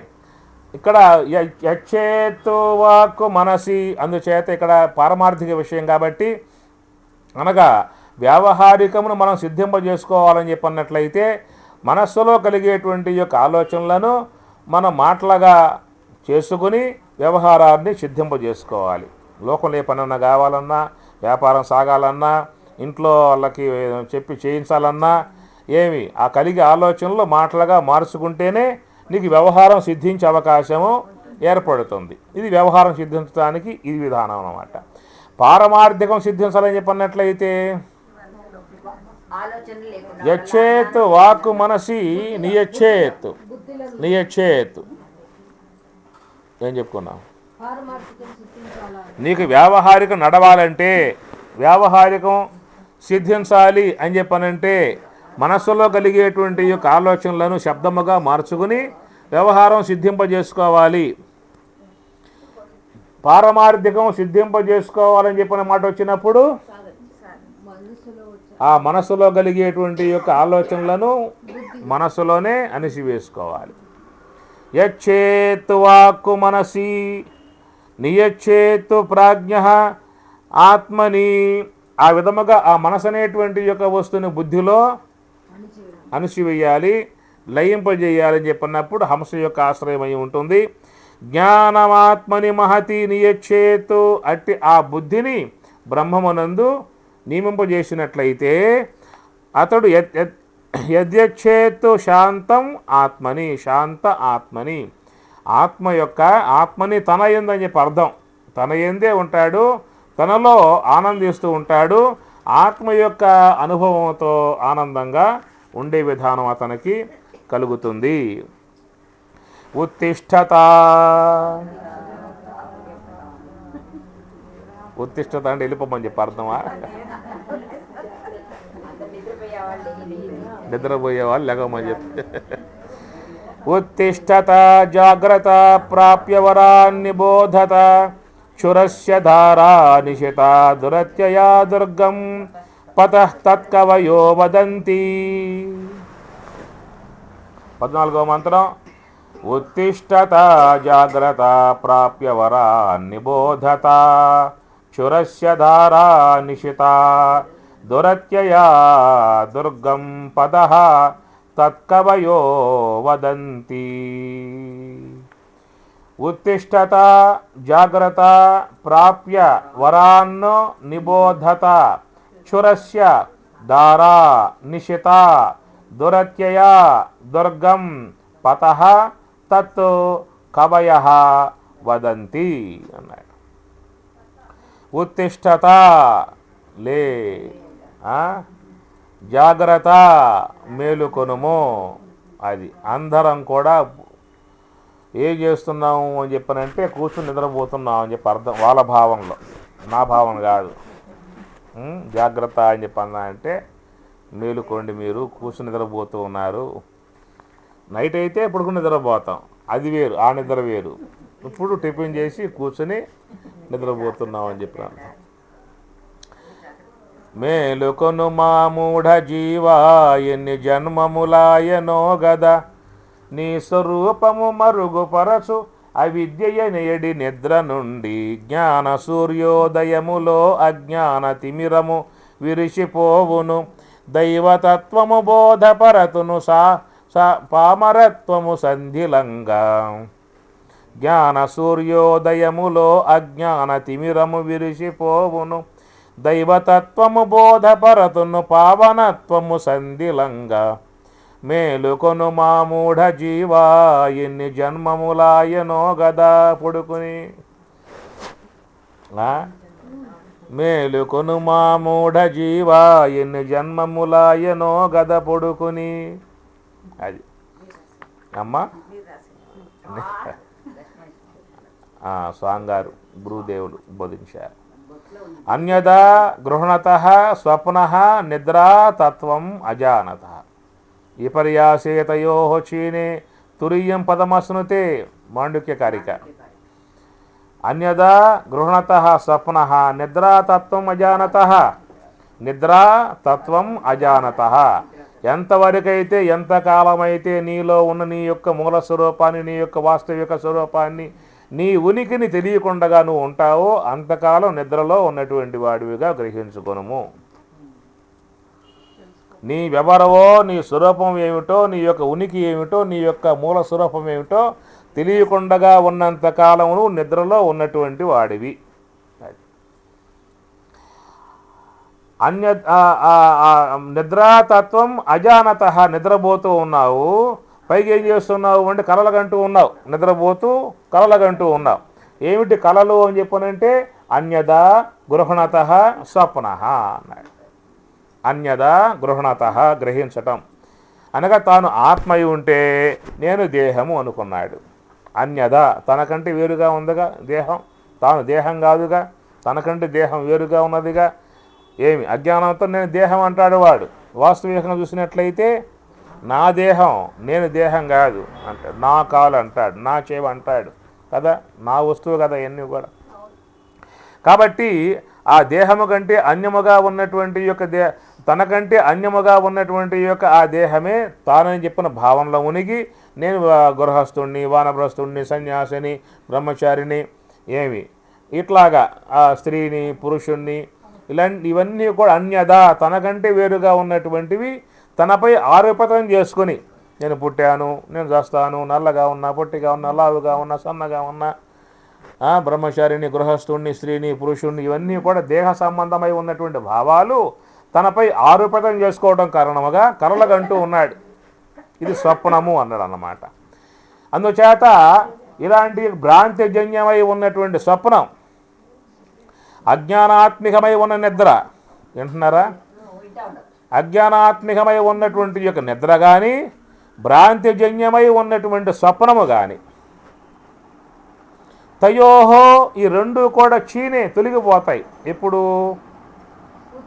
తురీయం పదం అశ్నుతే, తురీయం 4వదగు యోగ సమాధిని పొందినప్పుడు ఈ రెండు పోతాయని చెప్పిన అన్నాడు. అందువల్ల తురీయముకు యోగ సమాధిని పొందినంత కాలం అందరూ కూడా నిద్రలోనే ఉన్నట్లు అనేటువంటి భావన. కాబట్టి ఉత్తిష్టత జాగ్రత్త అని ఇక్కడ ఇంకా చెబుతున్నాడు. మీరు నిద్రపోతూ ఉన్నారు, నిద్ర నుంచి బయటికి రండి. ఉత్తిష్టత లెగవండి, నుంచోండి. ప్రాప్య వరాన్ని బోధత, ప్రాప్య వరాన్, వరాన్ అంటే శ్రేష్టమై ఉన్న మహాత్ములు, వర అంటే శ్రేష్ఠులు, వరాన్ బహువచనం, ద్వితీయ భక్తి బహువచనం, వరాన్ శ్రేష్టమై ఉన్నటువంటి వారిని ఏమి ప్రాప్య వారి దగ్గరికి పోయి కూర్చోవాలి, మహాత్ముల వద్దకు పోవాలిగా. తద్విధి ప్రణిపాతేన పరిప్రశ్నేన సేవయా ఉపదేశ్యంతి తే జ్ఞానం జ్ఞానిన తత్వదర్శన. ఏమి సేవయా, సేవ చేయాలి గురువులకి. అది ఏం సేవ చేస్తాను?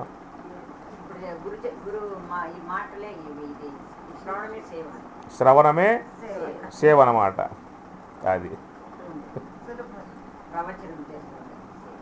గురువు గారు మేము వెంటనే సేవ, మేము లేకపోతే నువ్వే చెప్పేది నువ్వు ఇంకా నువ్వు గమనం కూర్చోటం, మేము వింటున్నాగా నువ్వు చెప్పేదిగా ఉన్నది, మేము రాకపోతే నీ పని ఏముంది, గమ్మును కూర్చోటం. ఏమి ప్రాప్య వరాన్ను నిబోధత, వాళ్ళ ధర బాగా విను. చురస్య దారా నిశిత దురత్యయ దుర్గం పద తత్కవయో వదంతి. తత్కవయ కవులు, బ్రహ్మవేత్తలు, తత్వవేత్తలు చెబుతూ ఉన్నారు. కవయ వదంతి, వాళ్ళు బోధిస్తున్నారు. ఏమిటయా అని చెప్పనంటే ఆ యొక్క మోక్ష మార్గం ఉన్నదే అది చురస్య దారా నిశిత దురత్యయ దుర్గం పద అంటే మార్గం. ఎట్లా ఉందంటే అది చురస్య మంగళవాని కత్తి ఎంత దార కలిగి ఉంటుందో, ఎంత సూక్ష్మంగా ఉంటుందో. చురస్య అంటే అంతేనమాట, ఇంకేం దొరకలేదు దానికి. డాక్టర్ కత్తులు ఉండవు అట్లాగా, ఉంటాయి కదా డాక్టర్ కత్తులు. అవి బాగా ఉంటాయి కదా. డాక్టర్లకి ఎప్పుడు కూడా పొద్దున పెట్టుకునే అలవాటు వాళ్ళకేం లేదు. పొద్దున పెట్టుకునే అలవాటు వాళ్ళకే ఉంటుందా? డాక్టర్లకి ఏమన్నా? వాళ్ళకేం అవసరము? అది ముద్దు కత్తేనా పొడవటం కొయ్యటం అపన్నాయి మొత్తిస్తారు కదా, వాడు కుయ్యమరేదేమో. వీడైతే రోజు లేచాడని చెప్పనంటే బాగా నూనెసి దార పడతాడు. చురస్య ధార అంటే బాగా సూక్ష్మముగా ఉన్నటువంటి విధానం. నిశ్చిత అంటే బాగా పొదున అన్నమాట, తీక్షణముగా ఉన్నటువంటి. దురత్యయ దుర్గం, ఆ దాటానికి చాలా సంకులమై ఇబ్బందికరమై ఉన్నటువంటి విధానం. ఏ విధంగానైతే సురస్య మంగళవాణి యొక్క కత్తి ఎంత సూక్ష్మముగా సున్నితముగా చేయి వేస్తే తెగిపోయేదిగా ఎట్లా ఉంటుందో ఆ విధముగా ఉన్నటువంటి యొక్క మార్గమయ్య ఈ నివృత్తి మార్గము, ఈ ధ్యాన మార్గము. అయితే సూక్ష్మముగా బాగా పొదున కలిగి ఉన్నటువంటి విధానము. దీనిపై నిలబడాలని చెప్పడం సాధ్యమైనటువంటి విషయం కాదు, సులభంగా పోయేదిక లేదు. అయినా ప్రయత్నం చేయమని చెప్పి అన్నాడు ఒక పక్క. తత్కవయ వదంతి అని చెప్పని చెప్పినటువంటి విషయము. రెండవది ఏంటంటే ఇక్కడ చెప్పేది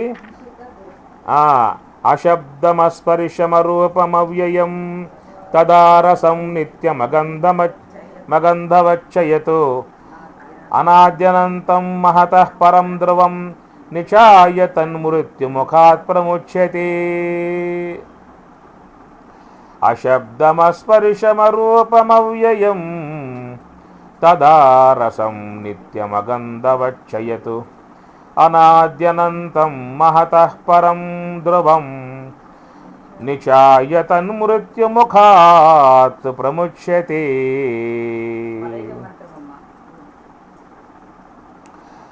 అశబ్దం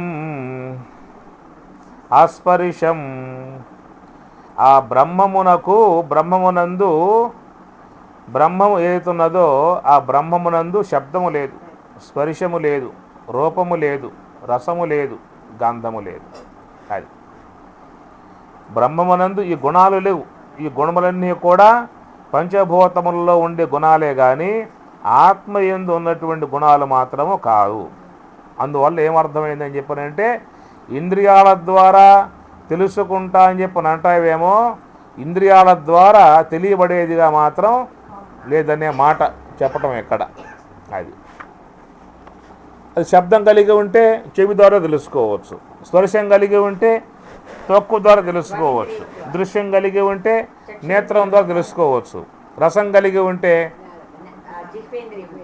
తెలుసుకోవచ్చు. కాబట్టి ఇక్కడ అశబ్దం, అస్పర్శం, అరూపం, అరసం, అగంధం, గంధం లేనిది విషయాలన్నీ కూడా దాంట్లో లేదు. అది ఎట్లా ఉందయ్యా అని చెప్పనంటే అవ్యయం. అవ్యయం అని చెప్పనంటే నాశనము కానిది, వ్యయము కానిది అని అర్థం. నిత్యం, నిత్యం ఎల్లప్పుడూ ఉండేటువంటిది. అనాది, అనంతం అనాదిగా ఉన్నటువంటిది. అనంతం అంతము లేనిది. మహతః పరం ద్రవం, మహతః గొప్పది, పరం శ్రేష్టమైనది, ద్రవం స్థిరముగా ఉండేటువంటిది. నిచాయ తన్మృత్యు ముఖాత్ ప్రముచ్యతే. అలాగా ఉన్నటువంటి యొక్క ఆ బ్రహ్మను ఎవరైతే పొందుతూ ఉన్నారో, నిచాయ ఆ తత్వమును తెలుసుకునేటువంటి వారు మృత్యుముఖాత్ మృత్యువు యొక్క ముఖమును నిలబడి ప్రముచ్యతే విడబడుతున్నారు. మృత్యువు నుంచి విడబడుతున్నారు అంటే మరలా జన్మలనేటువంటివి లేకుండా వాళ్ళు చేసుకోవటం జరుగుతున్నది అని చెప్పని అన్నాడు.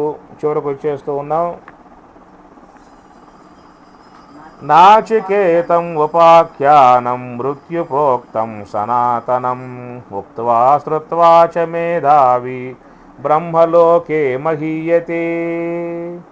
నాచికేతం ఉపాఖ్యానం.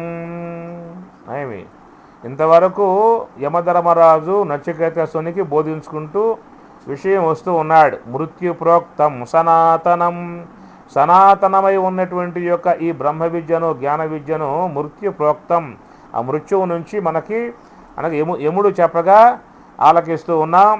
ఉక్త్వా శ్రుత్వా చ మేధావి. ఉక్త్వా ఎవరు ఈ విషయాలు చెప్పినప్పటికీ కానీ, శ్రుత్వా ఎవరు ఈ విషయాలు విన్నప్పటికీ కానీ వాళ్లకు యముని యొక్క ప్రమేయమేక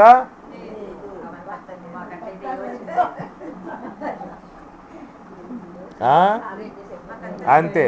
యముడే చెబుతున్నాడు ఆ మాట. ఇక మీకు పుస్తకం చూపించడం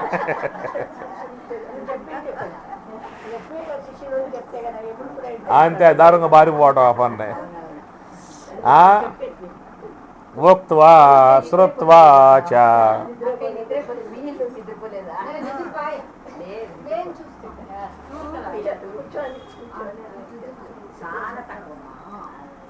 ఉక్త్వా శ్రుత్వా చ, ఉక్త్వా శ్రుత్వా చ.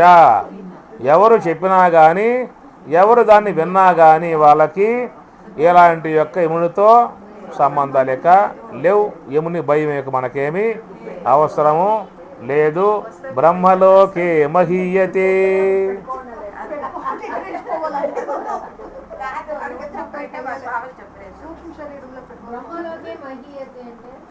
బ్రహ్మలోకంలో నువ్వు పూజ్యురాలు అవుతావు. ఒకవేళ ఇక్కడ స్వామివారి యొక్క మార్గంగా పయనించి హంస మార్గంలో పయనించాము అంటే బ్రహ్మమే అయిపోతాం. ఒకవేళ ఆ బ్రాహ్మి అనుభవం పొందకుండా దేహం సాధించావు అనుకో, బ్రహ్మలోకానికి పోతావే కానీ నీవు ఈ యొక్క యమలోకాలు లాంటి లోకాలకు పోయే అవసరము లేదు.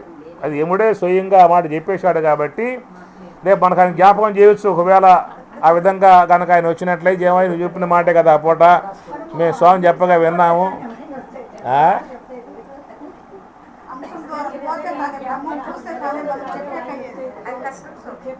ఏమిటి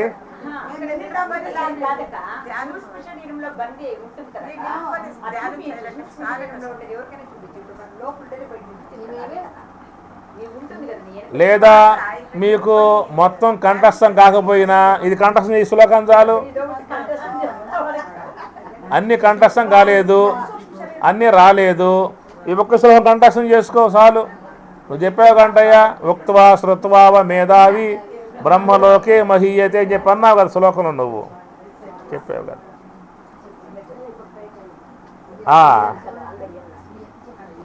ఉక్త్వా శ్రుత్వా చ మేధావి బ్రహ్మలోకే మహీయతే తే బ్రహ్మలోకేషు పరాంతకాలే పరామృతాత్ పరిముచ్యంతి సర్వే. రాజేశ్వరి ఏడబోయావు? తే బ్రహ్మలోకేషు పరాంతకాలే పరామృతాత్ పరిముచ్యంతి సర్వే. చెప్పల కైవల్యం ఉంది కదా. తే అట్టివారు ఎవరైతే ఈ విధముగా స్వామివారి యొక్క బోధలో ఉపనిషత్తులు బ్రహ్మ విద్యను అధ్యయనం చేస్తూ ఉంటారో వారు స్వామివారి యొక్క మార్గాన్ని అనుసరించి సోహంభావ ధ్యానము ద్వారా అంతర్ముఖులై బ్రహ్మమైపోయారా, బ్రహ్మముగా ఏషా బ్రాహ్మి స్థితి పార్థగా ఉంటారు. ఒకవేళ వాళ్ళు కనుక బ్రహ్మము యొక్క అనుభవం పొందకుండగా కనుక దేహం సాధించినట్లయితే వాళ్ళు బ్రహ్మలోకే మహీయతే బ్రహ్మలోకంలో పూజ్యులుగా వాళ్ళు ఉంటారు. తే వారు బ్రహ్మలోకేషు పరాంతకాలే బ్రహ్మలోకంలో ఉండి బ్రహ్మవారితో ఇష్టాగోష్ఠిగా బ్రహ్మ విజయంతోనే రోజు కూడా స్వామివారి యొక్క బోధ సోహంభావ ధ్యానం చేసుకుంటూ అక్కడ కూడా ఉండిపోవడమే. ఆ తర్వాత తే బ్రహ్మలోకేషు పరాంతకాలే పరామృతాత్ ఎప్పుడైతే బ్రహ్మదేవుల వారు బ్రహ్మైక్యంలోకి వెళ్ళిపోతూ ఉన్నారో మనం కూడా ఆయన ఎమ్మటే బ్రహ్మైక్యంలోకి అవసరం లేదా? వాళ్ళు చెబుతుంది ఒకటే, నువ్వు ఈ సాధన చేసి అంతర్ముఖమయ్యి ఇక్కడే బ్రహ్మంగా అయిపోయావు అనుకో, ఇక నువ్వు పోయేదేం లేదేక. ఇక్కడే అత్రైవ అశ్నుతే బ్రహ్మం, అత్రైవ అశ్నుతే బ్రహ్మం, ఇక్కడే బ్రహ్మముగా ఉండిపోయావేక. నీకు బ్రహ్మలోకం లేదు, ఈ లోకాలతో సంబంధాలు లేవిక. ఒకవేళ ఎక్కడ నువ్వు బ్రహ్మమును పొందకుండగా దేహం సాధించి ఉన్నట్లయితే ఆ విషయంలో చెప్పేది వాళ్ళు తత్వచింతన చేస్తూ జ్ఞానచింతన చేస్తూ ఉన్నటువంటి విధానం అయినట్లయితే అట్టివారు బ్రహ్మలోకానికి పోతారే తప్ప వేరే లోకాలకు పోయే విధానం అంటూ ఉండదు. ఒకవేళ వచ్చే ఉద్దేశం నీకు ఉందనుకో, వచ్చినా కానీ గొప్ప కుటుంబంలో శుచీనాం శ్రీమతాంగేహే యోగ భ్రష్ట అలాంటి దేహం లాంటిదే వస్తుందన్నమాట. కాబట్టి ఏతావత్ విషయం ఏంటంటే యమలోక భయం అవసరం.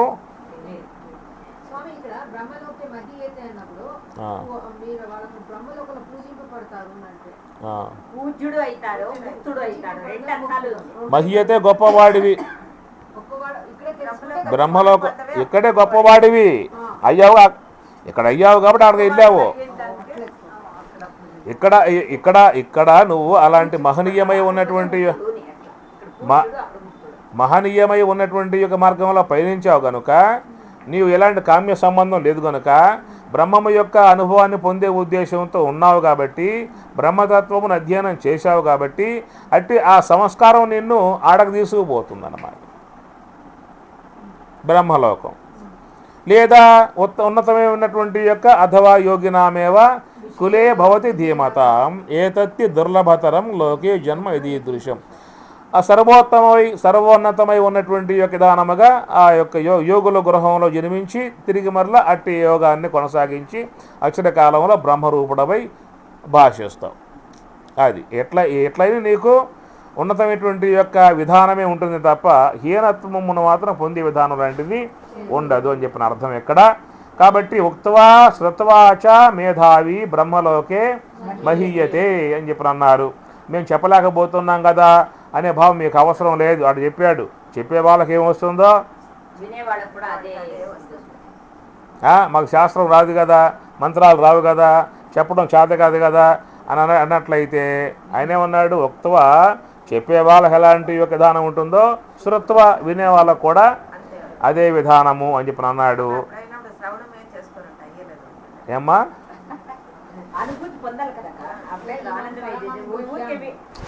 అంటే మహీయతే అంటే పూజనీయత, మహీయతే అంటే పూజనీయత అనేటువంటి దాంట్లోనే ఉంటారే తప్ప హీనమై ఉన్నటువంటి దానికి పోయే విధానము. ముక్తుడు అంటే ఎక్కడే రావాలి మోక్షం. యయిమం పరమం గుహ్యం శ్రావయేత్ బ్రహ్మ సంసది ప్రయతః శ్రాద్ధకాలే వా తత్ అనంత్యాయ కల్పతే తత్ అనంత్యాయ కల్పతే ఇతి. యహ ఇమం పరమం గుహ్యం, పరమరహస్యమై ఉన్నటువంటి గుహ్యమై రహస్యమై ఉన్నటువంటి పరమం శ్రేష్టమై ఉన్నటువంటి యొక్క విధానాన్ని ఎవరైతే శ్రావయేత్తు శ్రవణం చేస్తూ ఉంటారో, శ్రావయేత్తు శ్రవణం చేసేటువంటి వారు బ్రహ్మ సంసది.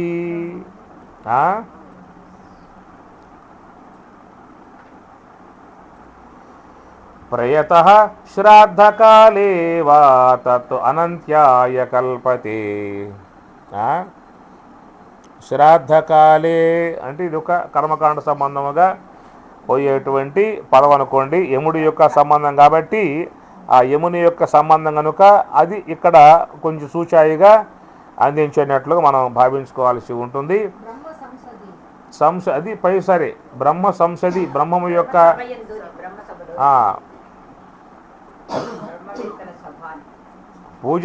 పూజనీయమై ఉన్నటువంటి యొక్క మహనీయత్వమును పొందుతున్నారు అని అర్థం అక్కడ. అంతేక శ్రావయేత్తు బ్రహ్మ సంసది, శ్రావయేత్తు శ్రవణం చేయటం కారణముగా వాళ్ళు బ్రహ్మ సంసది ఉన్నతమై ఉన్నటువంటి యొక్క విధానాన్ని పొందుతున్నారు అని అర్థం. అది ఇతి ఇతి అనడంతో కఠోపనిషత్తు మూడవ వల్లి తృతి. ఆయన యముడు కదా,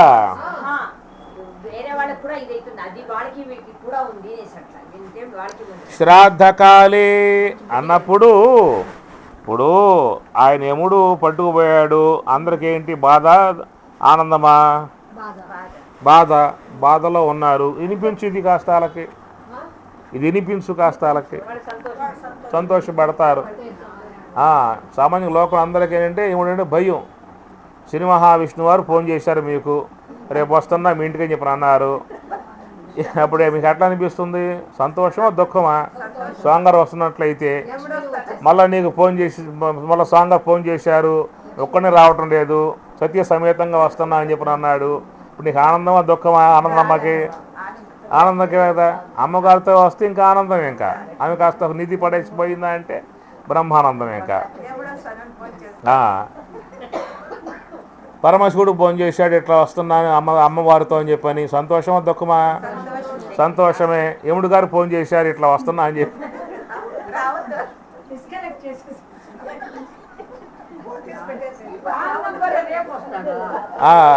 నేను రేపు వస్తున్నాను అన్నాడు యముడు.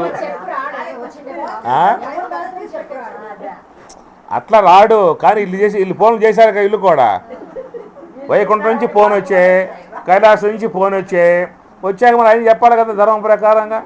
ఆయన కూడా ఫోన్ చేశాడు, నిన్న వాళ్ళు వచ్చారు, మొన్న వాళ్ళు వచ్చారు, ఈ పూట నేను వస్తున్నా అని చెప్పి అన్నాడు.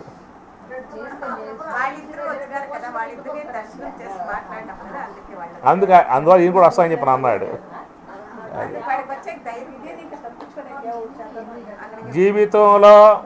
జీవితంలో మానవులకు ఏ దేవత దర్శనం అయినా కాకపోయినా ఈయన దర్శనం మాత్రం అయ్యే తీరు. ఓం సహనా భవతు సహనౌ భునక్తు సహ వీర్యం కరవావహై తేజస్వినావధీతమస్తు విద్విషావహై. ఓం శాంతి శాంతి శాంతి. ఓం సర్వేషాం స్వస్తిర్భవతు. ఓం సర్వేషాం శాంతిర్భవతు. ఓం సర్వేషాం పూర్ణం భవతు. ఓం సర్వేషాం మంగళం భవతు. ఓం లోకా సమస్తా సుఖినో భవంతు. ఓం శాంతి శాంతి శాంతి.